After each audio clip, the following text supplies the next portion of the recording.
Hello बच्चों, आइए सवाल देखते हैं। सवाल बोलता है कि a rod of mass m and length l is hanging from a rigid support, यानी कि एक रॉड है जिसका मास m है और लेंथ l है।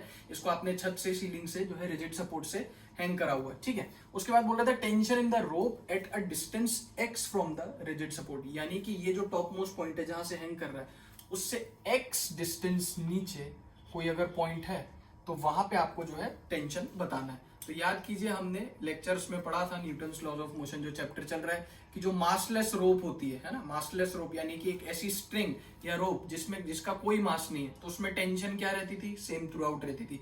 फिर अपन ने डिस्कस किया था कि एक ऐसी रोप जिसके अंदर मास होता है वहां पे टेंशन थ्रू आउट सेम नहीं होती है, हर पॉइंट पे अलग अलग टेंशन होती है। हम ऑलरेडी पढ़ चुके हैं। ऐसा क्यों होता है एक बार और डिस्कस कर लेते हैं, है ना। तो ये भी एक बेसिक, ये तो आपको रॉड दे रखी है, लेकिन अगर कोई स्ट्रिंग हो जिसमें मास m दे रखा हो तो भी रॉड की तरह ही कंसिडर की जाएगी। ये मैं आपको ऑलरेडी क्लास में बता चुका हूं, ठीक। तो ध्यान से देखना, ये जो रिजिड सपोर्ट है इससे x डिस्टेंस नीचे हमने लेट सपोज यहाँ पे एक पॉइंट ले लिया। अब यहाँ पे हमको टेंशन निकालना है, ठीक। तो टेंशन अलग अलग पॉइंट पे अलग अलग क्यों होगी, बहुत ध्यान से देखना। लेट सपोज ये रॉड है, ठीक है। ये जो रॉड है यहां से मैं एक पॉइंट ले लेता हूं, लेट सपोज इधर, ठीक।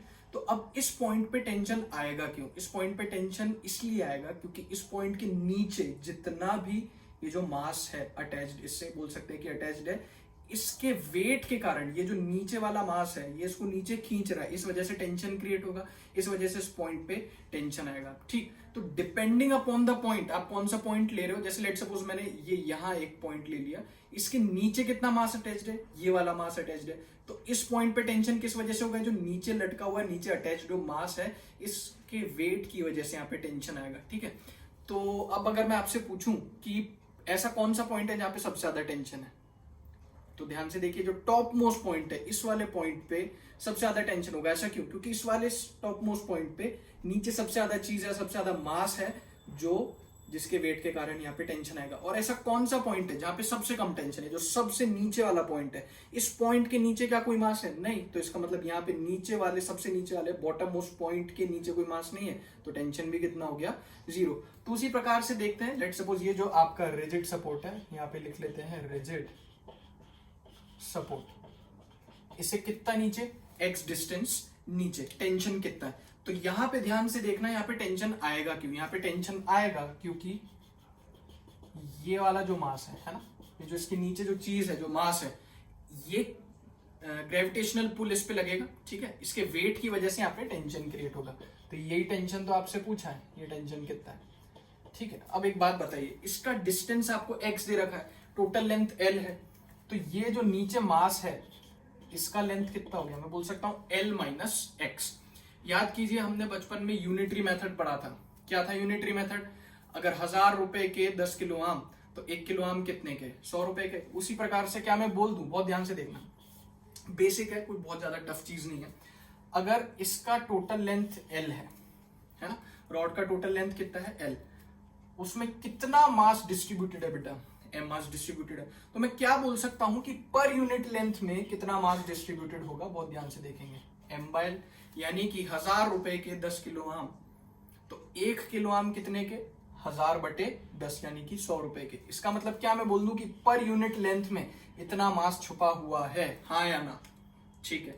अब मुझे एक बात बताओ, इस पॉइंट पे टेंशन किस वजह से आएगी, नीचे वाले मास की वजह से, इसके वेट की वजह से, इसके वजन की वजह से, हाँ या ना, ठीक। तो बहुत ध्यान से देखना, अगर पर यूनिट लेंथ में m बाय l मास छुपा हुआ है तो हमको वेट किसका चाहिए, x का, l माइनस एक्स का, नीचे वाले पार्ट का l माइनस एक्स।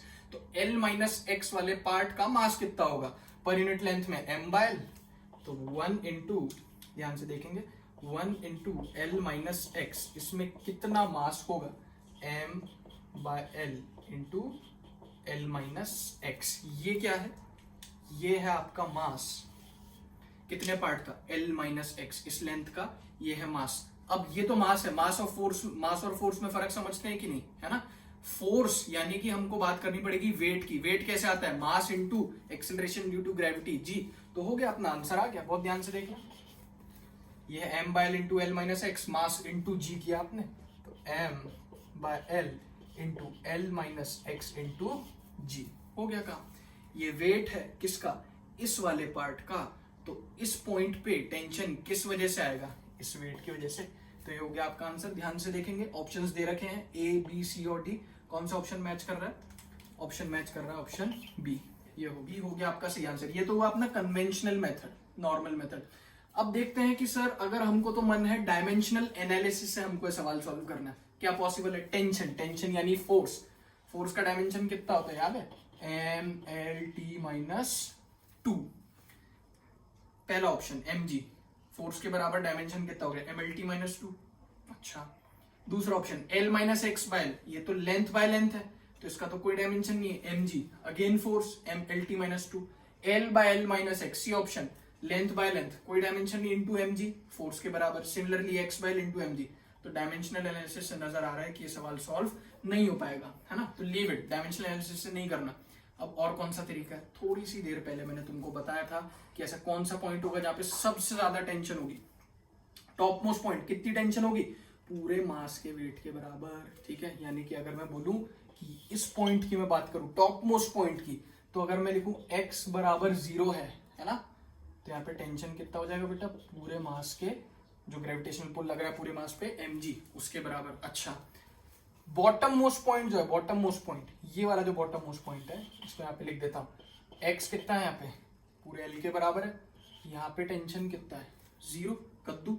नीचे यहाँ पे सबसे बॉटम मोस्ट पॉइंट के नीचे कोई मास है ही नहीं जिसको कि पृथ्वी खींच रही है, ग्रेविटेशनल पुल लग रहा होती है। यहाँ पे बॉटम मोस्ट पॉइंट पे टेंशन कितना हो गया? 0। अब मेरे बच्चे कुछ नहीं करना है, ये जो बाउंड्री कंडीशन है ना दिखाई दे रही, x बराबर l पे टेंशन 0, वो पुट करके देख लेना है, आंसर आ जाएगा। पहला ऑप्शन mg, हमको क्या करना है? x को l पुट करना है और टेंशन अगर 0 है वही हमारा सही आंसर है। चलो देखते हैं। mg, ये तो वैसे ही गलत आंसर है, इसमें x को l पुट करने का कोई स्कोप ही नहीं। दूसरा ऑप्शन x को l पुट करके देखो, x को l पुट किया, l-l 0, आंसर आ गया 0, ठीक है? मतलब ये सही आंसर है।